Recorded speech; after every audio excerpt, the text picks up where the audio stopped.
Hey, sixth graders. So remember, the first 15 minutes of class, we spend that time completing Moby Max. So if you have done that, great, you can keep watching. But if you have not done that yet, make sure you pause the video and log into Moby Max and do your language lesson for the day. So one of the read-alouds we've heard so far was called Bedhead, and it's a story inspired by the author's own life. And it was exaggerated in a way to make it be funny. So today we're going to read another story inspired by the author's own life, and just like Bedhead, he exaggerates the stories to make them funny. The story today is called Sideways Stories from Wayside School by Louis Sacker. So I'm going to start by reading the introduction. This book contains 30 stories about the children and teachers at Wayside School. But before we get to them, there is something you ought to know so that you don't get confused. Wayside School was accidentally built sideways. It was supposed to be only 1 story high, with 30 classrooms all in a row. Instead, it is 30 stories high, with 1 classroom on each story. The builder said he was very sorry. The children at Wayside School like having a sideways schools. They have an extra large playground. The children and teachers described in this book all go to class on the top floor. So there are 30 stories from the 30th story of Wayside School. It has been said that these stories are strange and silly. That is probably true. However, when I told stories about you to the children at Wayside School, they thought you were strange and silly. That is probably also true. Chapter 1. Mrs. Gorf. Mrs. Gorf had a long tongue and pointed ears. She was the meanest teacher in Wayside School. She taught the class on the 30th story. If you children are bad, she warned, or if you answer a problem wrong, I'll wiggle my ears, stick out my tongue, and turn you into apples. Mrs. Gorf didn't like children, but she loved apples. Joe couldn't add. He couldn't even count, but he knew that if he answered a problem wrong, he would be turned into an apple. So he copied from John.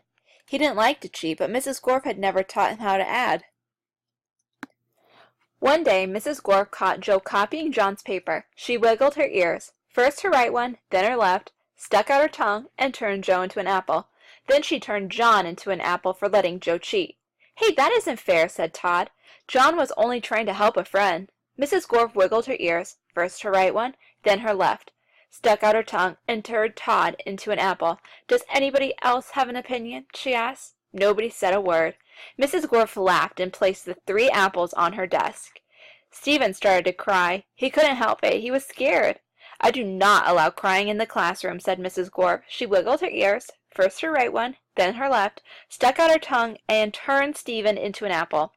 For the rest of the day, the children were absolutely quiet, and when they went home, they were too scared even to talk to their parents. But Joe, John, Todd, and Stephen couldn't go home. Mrs. Gorf just left them on her desk. They were able to talk to each other, but they didn't have much to say. Their parents were very worried. They didn't know where their children were. Nobody seemed to know. The next day, Kathy was late for school. As soon as she walked in, Mrs. Gorf turned her into an apple. Paul sneezed during class. He was turned into an apple. Nancy said, "God bless you," when Paul sneezed. Mrs. Gorf wiggled her ears, first her right one, then her left, stuck out her tongue, and turned Nancy into an apple. Terence fell out of his chair. He was turned into an apple. Mauricia tried to run away. She was halfway to the door as Mrs. Gorf's right ear began to wiggle. When she reached the door, Mrs. Gorf's left ear wiggled. Mauricia opened the door and had 1 foot outside when Mrs. Gorf stuck out her tongue. Mauricia became an apple. Mrs. Gorf picked up the apple from the floor and put it on her desk with the others. Then a funny thing happened. Mrs. Gorf turned around and fell over a piece of chalk. The 3 Erics laughed. They were turned into apples. Mrs. Gorf had a dozen apples on her desk. Joe, John, Todd, Stephen, Kathy, Paul, Nancy, Terence, Mauricia, and the 3 Erics, Eric Fry, Eric Bacon, and Eric Ovens. Louis, the yard teacher, walked into the classroom. He had missed the children at recess. He had heard that Mrs. Gorf was a mean teacher, so he came up to investigate. He saw the 12 apples on Mrs. Gorf's desk. "I must be wrong," he thought. "She must be a good teacher if so many children bring her apples." He walked back down to the playground. The next day a dozen more children were turned into apples. Louis, the yard teacher, came back into the room. He saw 24 apples on Mrs. Gorf's desk. There were only 3 children left in the class. She must be the best teacher in the world, he thought. By the end of the week, all the children were apples. Mrs. Gorf was very happy. Now I can go home, she said. I don't have to teach anymore. I won't have to walk up 30 flights of stairs ever again. You're not going anywhere, shouted Todd. He jumped off the desk and bopped Mrs. Gorf on the nose. The rest of the apples followed. Mrs. Gorf fell on the floor. The apples jumped all over her. Stop, she shouted, or I'll turn you into apple sauce. But the apples didn't stop, and Mrs. Gorf could do nothing about it. Turn us back into children, Todd demanded. Mrs. Gorf had no choice. She stuck out her tongue, wiggled her ears, this time her left one first, then her right, and turned the apples back into children. All right, said Mauricia. Let's go, Louis. Let's go get Louis. He'll know what to do. No, screamed Mrs. Gorf. I'll turn you back into apples. She wiggled her ears, first her right one, then her left, and stuck out her tongue. But Jenny held up a mirror, and Mrs. Gorf turned herself into an apple. The children didn't know what to do. They didn't have a teacher. Even though Mrs. Gorf was mean, they didn't think it was right to leave her as an apple. But none of them knew how to wiggle their ears. Louis, the yard teacher, walked in. Where's Mrs. Gorf? He asked. Nobody said a word. Boy, I'm hungry, said Louis. I don't think Mrs. Gorf would mind if I ate this apple. After all, she always has so many. He picked up the apple, which was really Mrs. Gorf, shined it up on his shirt, and ate it. So after reading the introduction and the first chapter, I'm turning the book to the back cover, and I'm going to read some information about our author. As I read, I want you to think about the question I have displayed on the screen. What connections do you notice between our author's life and our book? So the back of the book says, Louis Sachar was born in East Meadow, New York. When he was in high school, he wrote his first children's story. It was about a mean teacher named Mrs. Gorf who turned her students into apples. In college, Louis Sachar worked as a playground supervisor at Hillside Elementary School in Northern California. The kids called him Louis the yard teacher. The characters in this book are named after the students Louis met at Hillside. Louis Sachar graduated from law school in 1980, but he writes books instead of practicing law because it's what he really likes to do.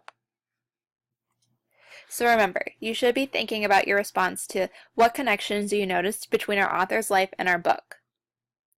So what I wanted you to notice is that real events and real people from our author's life inspired his imagination. So like in chapter 1, there was a yard teacher named Louis, just like our author was a yard teacher, and his name is also Louis. And then the children that he met while working at the playground actually inspired the stories in Sideways Stories from Wayside School. So now we're going to do a quick write to help you generate more ideas from your own lives to write about today. So remember, a quick write is when you practice a writing skill or technique and you get your creative juices flowing. And it's important that you write for the entire time that we do this. So use our author and our read aloud from today to inspire you to create your own ideas. Remember, he used real people from his life to inspire his stories. So to help you get your creative juices flowing, I have 3 questions on the screen that you can think about. When did something unusual or strange happen to you? Who is an unusual person you know and what's unusual about them? And then when did you feel really happy, really sad, or really afraid, or just an intense emotion? So if you want to respond to all 3 questions, you can. Otherwise, you can pick one and use that for your quick write inspiration. Remember that spelling doesn't matter with quick writes. I don't want you to think your writing has to be perfect. It's all about getting your ideas out and getting the creative juices flowing. After the quick write, what we're going to do in class is share the writing that we did today with other people to help them get more ideas for their own writing in the future.